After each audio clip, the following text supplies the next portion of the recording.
Hey folks, this is BestInSlot and welcome back to our Jurassic World Evolution 2 mod spotlight series. 5 fantastic mods to check out today. We're looking at new cosmetics and new dinosaur species and some new decorations as well connected to those species.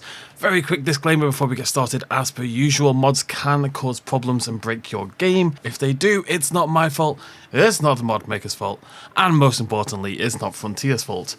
Yes, my throat is killing me, can you tell? Right, so let's dig in and check some stuff out. We're going to kick things down here, however, with a little bit of first-person view, because there's a fantastic new mod by Luca, who's brought out a Yaminasaurus. Now, we'll talk more about that dinosaur in just a second, but the exciting thing about this, even more than the new dinosaur, is a pack of new decorations. 3 new decorations for this dinosaur. As you can see, so we get a new sign, Ecuador's first discovered dinosaur, Yaminasaurus. We get an info panel with all this information about Yaminasaurus. You're not allowed to read that because then I won't have anything to say in a second. And then there's another one here, meet the sauropods this way. This is exactly the kind of thing this game needs more of. And man, the idea of having like these little signs for every dinosaur in the game, it makes me want to learn how to mod a little bit so I can go and make designs like this for every dinosaur in the game, because I imagine how cool that would be for every exhibit to have these individual little exciting signs, or being able to have sauropod section and ceratopsid sections, or signs for different, eras and stuff like that. We might do it. If this isn't that complicated to do, it might be something we do, because I think it would add a lot to the game. Anyways, let's go check out the dinosaur itself. I've got a few here already, but let's release a couple for funsies.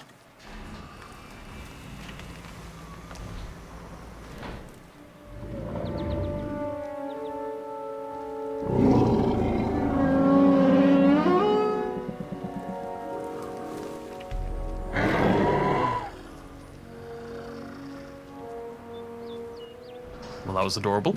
So, Yaminasaurus by Luca, as I say. This will, of course, be linked down below in the description. Go check it out, and all the other mods as well we've done throughout this series. Yaminasaurus is a titanosaur from Cretaceous Ecuador, and seemingly, as the sign says, the very first and only non-avian dinosaur ever discovered in Ecuador, ever. There are some tracks from like a theropod, but the theropod hasn't been named or anything like that. We don't know what it was. But yeah, Yaminasaurus, the very first non-avian dinosaur ever found in Ecuador, which is very cool. And definitely suggests there's more out there. It's just, it must be a very difficult region to check. Yaminasaurus is a member of the Saltosaurinae family, a group of small titanosaurs that relied on armor via bony plates, rather than the typical, me big, you can't eat me defense that the larger titanosaurs enjoyed. So as you can see here, with our Yaminasaurus, it's got these bony plates, these nodules all the way along the back and down the spine there. And this is how they would stack up against predatory carnivores. And I've got to say, I love Luca's work. Luca doesn't upload that often. They're doing lots of fantastic things, but when they upload a new species, I'm always very excited because it is immensely high quality. Has that sort of a Margosaurus kind of size, and obviously shares the animations with them. Bloody Nora, that was nearly English. But yeah, really, it just feels individual. I love this Saltosaurus kind of look we've got here at the back. I love those bony plates. The patterning is beautiful. That splotch of colour there on the head, it's super cute as well. It's worth noting, it gets points for that. Before we dig into more new dinosaurs, we're going to check out a new cosmetic, a new Quetzlcoatlus cosmetic. Don't ask why it looks like an Indoraptor. I don't have an answer for you. Let's check it out.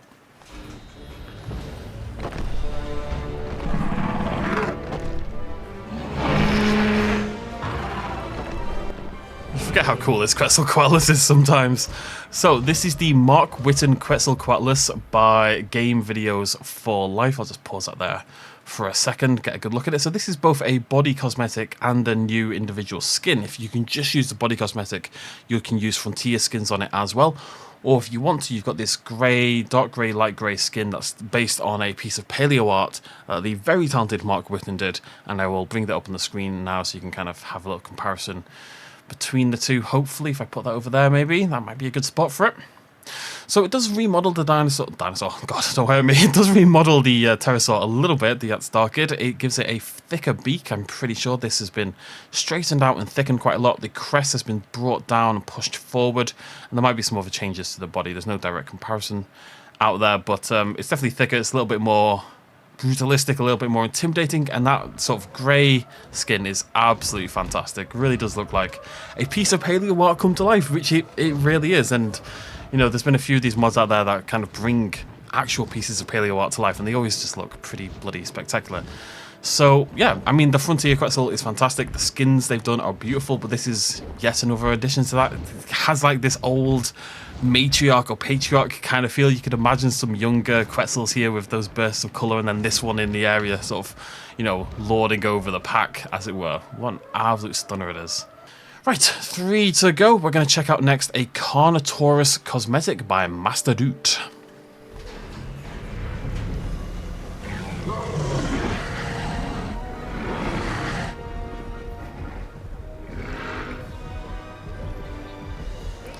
So the idea behind this is quite simply a more realistic interpretation of the Carnotaurus, and the best way to observe that is of course to compare it to the Carnotaurus we already have in game. So we're going to do just that. So there's been size changes, model changes, all of that kind of jazz. Look at that, beautiful little comparison there. So you can see that our new Carnotaurus is realistically sized, you know, compared to the humans and stuff like that, but it means it's quite a lot smaller than the Evolution 2 version. A lot of the theropods in Evolution 2 are gigantic. So the Carnotaurus has been scaled down. You can see there's quite a few changes there on the face as well. It's less shrink wrapped, I would say, in the design. The horns have this kind of jutting effect on them. The arms are definitely one of the more major changes as well. The ones on the Carnotaurus default in-game are they're fairly typical arms. It's very small, don't get me wrong, but they're not that dissimilar to some theropod arms. Whereas the ones from the Master Doot mod have that sort of more typical Abelosaurid Carnotaurus kind of look, where they're pushing backwards, you know, pushing away from the skull, pushing away towards the ground in a sort of southeast kind of direction, which is kind of more what I would expect from these dinosaurs. Tail droops down a little bit more, and a little bit spikier in parts on the back, I would say, but other than that, that's about it. But just a nice paleo, more paleo accurate version of the same dinosaur. Again, one of the benefits of this is you could pretend it's a family unit. You know, this one, the Evolution Carnotaurus isn't terrible by any stretch of the imagination. Obviously, it's based on the Fallen Kingdom version. There's absolutely nothing wrong with it in reality, so you could very much use both of them. And maybe the juveniles just happen to be more paleo accurate for some reason, and then as it grows older, it's like, I'm going to do my own thing. You know, I'm going to move on and do my own thing. Right, we're going to finish off with 2 brand new species. The first of those is Seitaad Micorum. Seitaad. It's Seitaad, okay?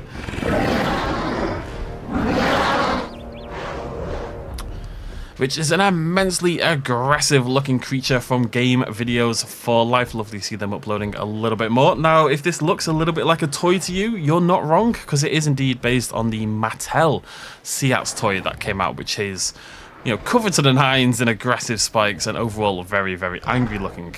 Before we dig into that though, Seitaad Micorum, I hate when it's a R-O-R something. So many dinosaurs do it, really knows me. A late Cretaceous theropod from Utah, at nearly 40 feet long in its upper estimates. Now, the skeleton discovered, the holotype, is only a juvenile, it's not fully grown yet, so we don't know for sure, but in the upper estimates, nearly 40 feet long.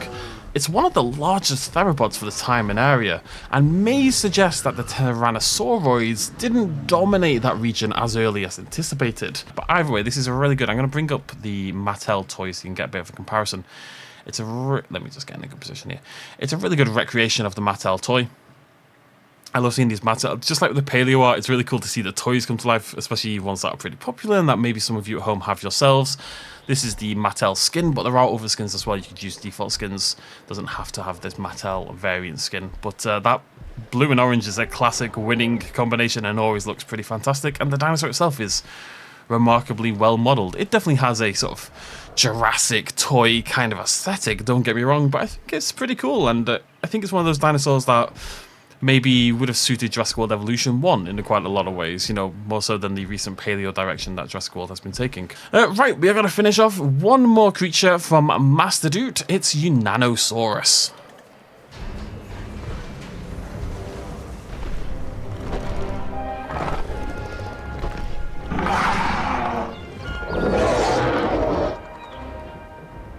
Seemingly using the Therizinosaurus rig. I've got to admit, this thing is larger and stranger than I anticipated. I definitely picked a weird skin for it.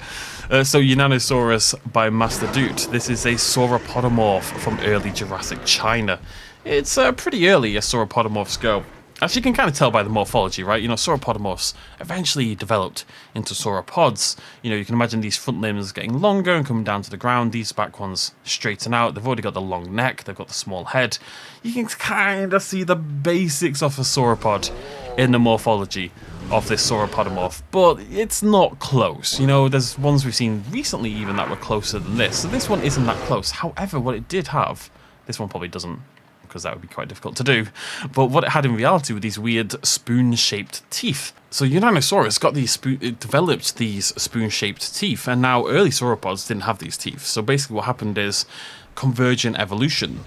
The Yaminasaurus developed these spoon-shaped teeth in response to environmental pressures through evolution, and then eventually sauropods, or some sauropods at least, did the exact same thing all over again. It didn't pass from Yaminasaurus to later sauropods, sauropodomorphs into sauropods, but they both developed it independently to the same pressures. So whilst in terms of its basal morphology, this very strange dinosaur is quite early as sauropodomorphs go and has a while to go to hit sauropod in terms of stylistic, in terms of morphology, it did have some aspects that would be later seen in sauropods, which is pretty cool.